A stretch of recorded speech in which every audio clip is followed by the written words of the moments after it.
Financial adviser. मित्र हो, की म तुमच्या मनामध्ये ह्या 5 गैरसमजुती असू शकतात विम्याबद्दल, LIC बद्दल. तर मी स्टेप बाय स्टेप तुम्हाला सांगतो, की पहिली गैरसमजूत अशी आहे, की बाबा LICचे पैसे फक्त मेल्यानंतरच भेटतात. तर हा सगळ्या माणसाच्या मनातील सर्वात मोठा गैरसमज आहे. LICचा पैसा फक्त मृत्यूनंतरच भेटत नाही. तर मित्र याच्यामध्ये तुम्हाला इन्व्हेस्टमेंट सुद्धा करता येते. इन्व्हेस्टमेंट म्हणून सुद्धा लोक आज LICकडे बघत आहेत. कारण LICतील पैसा हा सुरक्षित आहे. याला गव्हर्नमेंट ऑफ इंडियाची गॅरंटी आहे आणि मिळणारा परतावा सुद्धा सिक्युरिटी आणि गॅरंटेड आहे. तर त्याच्यामुळे ही गैरसमजूत आहे लोकांच्या मनामध्ये, की मृत्यूनंतरच पैसा भेटतो, आधी भेटत नाही काय की? तर भेटतो. 101% पैसा भेटतो. दुसरी गैरसमजूत अशी असते, की मी तरुण आहे, मला विम्याची गरज काय? आता मला एक सांगा मित्र, कितीतरी तुम्ही व्यक्ती असे बघत असतात, की तरुण वयामध्ये ते ही दुनिया सोडून गेलेले आहेत. माणूस जन्माला आला, एक दिवस तो मृत्यू पावणारच आहे. हे अटळ सत्य आहे. याच्यामध्ये चेंजेस कोणीच करू शकत नाही. परंतु ठराविक वयात म्हणजे तरुण वयामध्ये जर एखादा व्यक्ती गेला तर त्याचं दुःख खूप मोठं असतं. आणि त्या व्यक्तीच्या मृत्यूनंतर जो इन्कममध्ये जी मोठी पोकळी निर्माण होते घरामध्ये, ती कुठेतरी ह्या LICच्या माध्यमातून, विम्याच्या माध्यमातून भरली जाते. म्हणून आज विमा असणं खूप गरजेचं आहे. 6 महिन्यापूर्वीची एक घटना आहे. असा एक व्यक्ती ज्या व्यक्तीवर घरातील पूर्ण सदस्य अवलंबून होते, त्या घराचा पूर्ण व्यवसाय त्या व्यक्तीवर अवलंबून होता आणि अपघातामध्ये त्या व्यक्तीचा मृत्यू झाला. मित्रहो, सांगण्यास खूप दुःख वाटतं. आज त्यांचे पूर्ण फॅमिलीचा व्यवसाय ठप्प झालेला आहे. कारण ज्या व्यक्तीच्या नावावर तो व्यवसाय चालायचा, आज ती व्यक्तीच राहिलेली नाही. तर व्यवसाय चालन याची काय गॅरंटी पुढे चालू? म्हणून तरुण वयातच विमा असणं खूप गरजेचं आहे. कारण आज इन्कममध्ये त्यांच्या जी पोकळी निर्माण झालेली आहे, ह्या LICच्या प्लॅनच्या माध्यमातून ती पोकळी कुठेतरी भरून निघली असते. म्हणून मला सांगावंसं वाटतंय, तुमचा जर विमा नसेल आणि तुम्ही जर तरुण असाल, घ्या हे करून. पॉलिसी माहिती तरी घ्या, किमान माहिती, कारण माहितीला पैसा लागत नाही. किमान माहिती असणं ही गरजेचं आहे. तिसरा गैरसमज असा असतो मार्केटमध्ये लोकांचा, की ज्याला फॅमिली फक्त त्यालाच पॉलिसीची गरज आहे किंवा त्यालाच पॉलिसी भेटते, बाकीच्यांना पॉलिसी भेटत नाही. तर मित्र हो, LIC मध्ये असे प्लॅन आहे 0 ते 50 वयापर्यंत कुणालाही पॉलिसी देतात. ते कुणालाही, ज्याची इन्कम चालू आहे, ज्याला बचत करण्याची इच्छा आहे, अशांसाठी आमच्याकडे LIC ऑफ इंडियामध्ये पॉलिसी सुरू करतात. LIC म्हणजे लॉंग टर्म सेव्हिंग खातं. बस मी याला असं नाव दिलेलं आहे. कारण बँकेमध्ये तुम्ही काय करणार, जाणार, पैसा बचत करणार आणि जेव्हा पाहिजे तेव्हाच काढून आणणार. मग तुमची बचत काय झाली? काहीच नाही ना.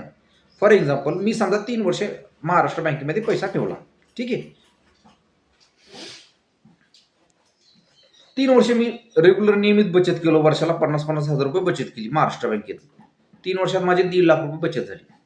आता गृहीत धरा मला इमर्जन्सी काम लागलं, इमर्जन्सी. मी काय करणार? बँकेत जाणार, 1.5 लाख रुपये काढून आणणार. बरोबर. जर मी फक्त खात्यावर तसेच ठेवले असेल तर मला बँकवाले काही वाढवून देणार पण नाही. बरोबर की नाही? FD केलेला असेल तर थोडेफार वाढवून देते. ठीक आहे. आता मला सांगा, 3 वर्षानंतर मी पैसा विथड्रॉल केला, माझी बचत काय राहिली मागे? 0 ना, काहीच राहिली नाही, कारण मी पैसा काढून घेतला ना. आता ही तुलना तुमची LIC बरोबर करा. LIC मध्ये 3 वर्षानंतर तुम्हाला कर्ज भेटतं 50%. सरासरी आम्ही सांगताना 50% सांगतो. माय LIC ॲप आहे, त्या ॲपमध्ये सविस्तर माहिती दिलेली असते, की तुम्हाला किती कर्ज मंजूर आहे, त्याच्यात तुम्हाला किती घ्यायचं ही तुमची इच्छा झाली. बरोबर. याच्यामुळं काय होतं, की व्यक्ती पाहिजे तेवढे पैसे वापरतो, बाकीचा पैसा LICच्या खात्यावर तसाच ठेवतो. यानं काय, पैसा सुरक्षित राहतो, पैशाची बचत बी राहते आणि विमा कव्हरही राहतो. ठीक आहे. आता महाराष्ट्र बँकेच्या केसमध्ये मी जसं तुम्हाला सांगितलं, विचार असा करा, की 3 वर्ष मी भरणा केला, पैसा मी विड्रॉल केला आणि समजा गृहीत धरा त्याच्यात 8 दिवसानंतर, 15 दिवसानंतर मी हयात नाही राहिलो. किती भेटणार माझ्या कुटुंबाला माझ्यानंतर? त्याचं उत्तर आहे, काहीच भेटणार नाही. कारण त्याच्यात विमा थोडाच होता माझा. परंतु याची तुलना तुम्ही LIC बरोबर करा तर लाखोचा क्लेम सेटल होतो. आलं लक्षात? म्हणून LIC ही खूप गरजेची आहे. LICची तुलना तुम्ही बचत खात्याशी करू नाही शकत म्हणा. कारण LICचा रिटर्न हा खूप मोठा आहे, खूप मोठा.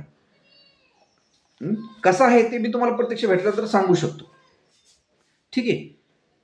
त्याच्यामुळं ज्याची फॅमिली आहे, फक्त हा विमा त्याच्यासाठीच नाही, कुणासाठीही आहे. तुम्हाला बचत करण्याची जी आहे, भेटा. मी तुम्हाला सविस्तर माहिती देतो. तुमच्या फायनान्शियल ॲडवायझरशी संपर्क करा. ते तुम्हाला माहिती देतील, की तुम्हाला सोयीस्कर कोणता प्लॅन बसतो, कोणता प्लॅन तुम्हाला फिट येतो आणि त्याप्रमाणे तुम्हाला नियोजन करून देतील. त्याच्यानंतर चौथं मिथ म्हणजे चौथं गैरसमज असा असतो, की विमा खूप महाग आहे, LIC खूप महाग आहे. मित्र डोक्यातून काढून टाका. LIC खूप स्वस्त आहे. तुम्हाला तुमच्या बजेटमध्ये बचत करता येते. आजच मी एक कस्टमर आहे त्यांना भेटलो. त्यांना मी वार्षिक 5 लाखाचा प्लॅन सांगितला. ते म्हणे, "सर मला एवढं नाही भरणा करायचं. मला वर्षाला 25,000 रुपये बचत करायची. आहे का प्लॅन?" ओके म्हटलं, नो प्रॉब्लेम. त्यांना मी जीवन लाभ नावाचा प्लॅन दिला. 21 वर्षाचा प्लॅन, 21 वर्षाचा इन्शुरन्स राहणार, 15 वर्ष बचत, 21व्या वर्षी मॅच्युरिटी. एवढे खुश झाले ते आणि लगेच त्यांनी मला कॅश पेमेंट दिलं. चेक पण नाही, direct cash payment on the spot. सांगण्याचा उद्देश असा आहे, की LICचा विमा किंवा LIC पॉलिसी खूप महाग नाहीये. तुम्ही समजून घ्या, माहिती घ्या आणि सुरुवात करा बचतीला. तर अशा प्रकारे मला माझ्या बुद्धीला जे पडतील असे काही मुद्दे मी लिहून घेतले होते आणि त्याप्रमाणे मी तुम्हाला माहिती देण्याचा प्रयत्न केला. मित्रो, माझं नाव वैभव माळोदे. मी फायनान्शियल ॲडवायझर आहे. LIC मध्ये 7 वर्षापासून कार्यरत आहे. जवळपास 500 पेक्षा जास्त कुटुंबांना मी विमा संरक्षण दिलेलं आहे. तुम्हालाही पॉलिसी करायची असेल, माझ्याशी संपर्क करा किंवा तुमच्या जवळच्या फायनान्शियल ॲडवायझरशी संपर्क करा आणि LIC ऑफ इंडियामध्ये बचत करा. कारण भारतातील सर्वात मोठी सरकारी संस्था म्हणजे LIC ऑफ इंडिया आहे. तुमच्या पैशाला 1956च्या कायद्यानुसार सुरक्षा आहे. मिळणाऱ्या पैशाला गॅरंटी आहे. विम्याला गॅरंटी आहे.